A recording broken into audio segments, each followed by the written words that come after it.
बिस्मिल्लाहिर्रहमानिर्रहीम। अस्सलाम वालेकुम नाज़रीन, आप यूट्यूब चैनल देख रहे हैं। मैं इमरान खान हूँ। एक वज़ीर आला है, वो लेकर जाता है हाई कोर्ट का ऑर्डर, यानी इस्लामाबाद हाई कोर्ट का ऑर्डर उसके पास है कि जाओ जाकर जेल में मुलाकात कर लो। वो जाता है जेल में इमरान खान से मुलाकात करने के लिए, सुहेल अफरीदी, और उसे रोक लिया जाता है, मुलाकात नहीं करने दी जाती। वो वहाँ सड़क पे बैठ जाता है, उसके साथ और लोग भी बैठ जाते हैं। अब वहाँ पे 100-150 बंदा मौजूद है, वज़ीर आला सड़क पे बैठा हुआ है। ये 4.5 करोड़ लोगों का नुमाइंदा है और सड़क पे बैठा हुआ इसलिए कि भाई एस्टेब्लिशमेंट नहीं चाहती कि इसकी मुलाकात हो इमरान खान से, और अदालती ऑर्डर के तहत तो बिल्कुल नहीं। उसके बाद अदालती ऑर्डर है, अदालती अहकामात उसके बाद मौजूद हैं। और सुपरिटेंडेंट जेल जाके अदालत में क्या बताता है आज के दिन? वो जाकर जज को ये बताता है, जनाब हमारे तक तो ये पहुंचते ही नहीं है, जो हमारे तक पहुंचते हैं हम उनकी मुलाकात करवा देते हैं। कैसी डिटाई और बेशर्मी है भाई। बाहर कौन खड़ा हुआ? पुलिस खड़ी हुई है। पुलिस किसी को जाने देगी तो कोई दरवाजे तक पहुंचेगा ना। जेल के दरवाजे तक 4-4 नाके लगाए होते हैं, किसी को भी जेल के दरवाजे तक पहुंचने नहीं दिया जाता। मुलाकातें सिर्फ इस बहाने होती हैं कि इमरान खान साहब का तोशाखाना 2 का केस चल रहा है। अगर वो ना चल रहा होता तो एक भी मुलाकात ना होती। 7 महीनों से इमरान खान साहब की कोई मुलाकात नहीं करवाई गई। इमरान खान साहब के बकौल गुज़िश्ता 9-10 महीनों में उनकी बेटों से उनकी एक ही बात करवाई गई है, एक ही मरतबा, वो भी 3-3 मिनट की, और उसके अंदर भी वो कह रहे थे जी प्रॉब्लम्स थी। अब मामला ये है कि वज़ीर आला वहाँ पे आके बैठा हुआ है और वो ये कहता है जी मेरे लीडर से मुलाकात करवाओ, और लीडर से मुलाकात करवाई नहीं जा रही वज़ीर आला की। उसके बाद वो उठता और वापस चला जाता है, लेकिन उसने कुछ बातें कही हैं। देखें उसके बाद रास्ते कौन से रह गए। पहले तो वज़ीर आला को सुन लेना कि उसने क्या कहा। वो ये कहता है वज़ीर आला कि मेरी मुलाकात नहीं करवाई जाती तब तक मामला आगे नहीं बढ़ेगा। अगर अदालतें इसी तरह काम करती हैं तो फिर अवाम का अदलिया पर एतमाद कैसे बहाल रहेगा? जब तक इमरान खान से मुलाकात नहीं करवाई जाती मैं किसी मीटिंग में शिरकत नहीं करूंगा और ना ही काबीना तश्कील दूंगा। मैं धरना जारी रखूंगा और अगली बार सबको पता चलेगा कि असल धरना किसे कहते हैं। अगर अदालतें अवाम की आवाज नहीं सुन रही तो अब फैसला अवाम ही करेगी। लेकिन 2 रास्ते हैं अब सुहेल अफरीदी के पास इमरान खान से मुलाकात करने के लिए, क्योंकि एस्टेब्लिशमेंट ये चाहती है कि हमारे दरवाजे पे आओ, हम करवाते हैं मुलाकात। ये जज क्या बेचते हैं, जजों की क्या औकात है? जज अगर आपको फैसला लिखकर भी देंगे तो हम पुलिस के जरिए से आपकी मुलाकात रुकवा देंगे, और अगर पुलिस आपको रास्ता भी दे देगी तो हम जेल में आपकी मुलाकात होने नहीं देंगे। तो एस्टेब्लिशमेंट की यह ख्वाहिश है कि अगर मुलाकात करनी है जिसने भी, वो पहले हमारे पास आए, हमसे बात करे, फिर हम बताते हैं कि इमरान खान से जाकर क्या बात करनी है, फिर जाके मुलाकात कर लें, जैसे बहुत सारे लोग करते भी हैं ना मुलाकात। लेकिन यहां पे अब 2 रास्ते हैं सुहेल अफरीदी के पास। नंबर 1 रास्ता तो डील वाला रास्ता है, ये अच्छा बच्चा बन जाए और एस्टेब्लिशमेंट के सामने सरेंडर कर दे। अब यही काम करने की वजह से जो है वो गंडापुर साहब की कुर्सी चली गई, वो अच्छा बच्चा बन गए थे। लिहाजा सुहेल अफरीदी के लिए ये रास्ता अडॉप्ट करना थोड़ा मुश्किल है। दूसरा रास्ता यह है कि एहतजाज और अवामी ताकत का रास्ता, कि जनाब अब कोई रास्ता बाकी नहीं है। अदालतें ऑर्डर देती हैं, उनके ऊपर अमल दरामद नहीं होता, ना पुलिस ऑर्डर को मानती है, ना जेल का जो अमला है वो ऑर्डर को मानता है। एस्टेब्लिशमेंट वैसे ही उसे जूते के नोक के ऊपर रखती है अदालत के ऑर्डर को।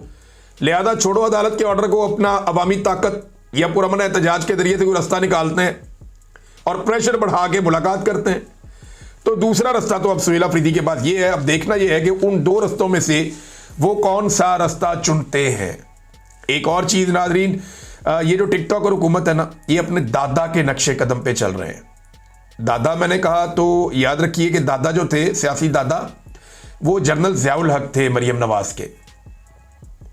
क्योंकि पीपल्स पार्टी भी ये कहती रही और बहुत सारे ये लोग कहते रहे हैं, बल्कि मियां साहब खुद इसको बड़े फख्र समझते हैं कि इनके जो रूहानी वालिद हैं वो जनरल ज़ियाउल हक हैं, और जनरल ज़ियाउल हक ने ही इनको वो सियासत सिखाई है जो ये अब तक करते चले आए हैं।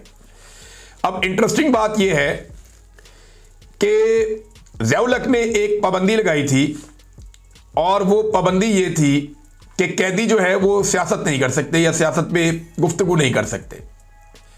यानी जितने कैदी हैं ना, चाहे वो थाने के अंदर बंद हैं, जेल के अंदर बंद हैं, वो सियासी गुफ्तगू नहीं कर सकेंगे, उन्हें इजाजत नहीं है कि वो सियासी बातचीत कर सकें। ये ज़ियाउल हक ने एक पाबंदी लगाई हुई थी, क्योंकि ज़ियाउल हक अपने सियासी मुखालिफिन को डालता था जेल में और उसने एक पाबंदी लगा दी कि जनाब जेल के अंदर जितने भी बंदे हैं वो सियासी गुफ्तगू नहीं कर सकते, ना लिख सकते हैं, ना बोल सकते हैं, ना कोई पैगाम दे सकते हैं। ये पाबंदी, सियासी बातचीत वो लोग नहीं कर सकते, ये पाबंदी ज़ियाउल हक ने लगाई थी। अच्छा, ये जो पाबंदी थी, ये इसकी शिक 265, ये 265 जो है इसके खिलाफ अदालत में चले गए थे पाकिस्तान तहरीक इंसाफ के लोग, और सरदार एजाज इसहाक खान साहब ने यह फैसला किया था कि पाबंदी नहीं रहेगी। उन्होंने इजाजत दी थी कि कैदी सियासी बातचीत कर सकता है, पाकिस्तान में डेमोक्रेसी है, एक जमहूरी मुल्क है। ये क्या होगा, कैदी किताबें लिखते हैं, पूरी दुनिया के अंदर कैदी सियासत करते हैं, जेल के अंदर से लोग बहुत सारा कुछ करते हैं, लेकिन ये क्या हो गया कि सियासी गुफ्तगू नहीं कर सकता कैदी। तो एजाज इसहाक खान साहब ने यह फैसला दिया था कि यह पाबंदी नहीं लग सकती, लेकिन पंजाब हुकूमत ने दरखास्त दायर की ज़ियाउल हक के नक्शे कदम पे चलते हुए, और उसकी रूह को ताज़ा रखने के लिए और ज़ियाउल हक की जो सफाकियत है उसको ज़िंदा करने के लिए इन्होंने जनाब दरखास्त दे दी, अपील में चले गए, और अब एक बेंच बना और उसने जनाब वो फैसला मुअत्तल कर दिया। मैं आपको सिर्फ एक सुनवाता हूँ कि नवाज शरीफ ज़ियाउल हक के बारे में क्या कहता था, ज़रा ये सुने आप।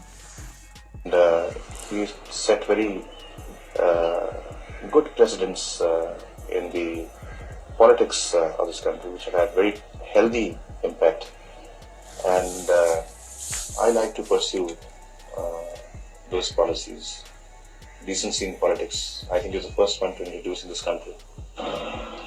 लो जी, ज़ियाउल हक पहला आदमी है जिसने सियासत के अंदर बड़ी मुस्बत चीज़ें लेकर आया, बड़ी डिसेंसी लेकर आया, बड़ा कमाल उसने ज़ियाउल हक ने काम किया। मैं चाहूँगा कि उसकी इन पॉलिसीज़ को जारी रखूँ, ये नवाज शरीफ है।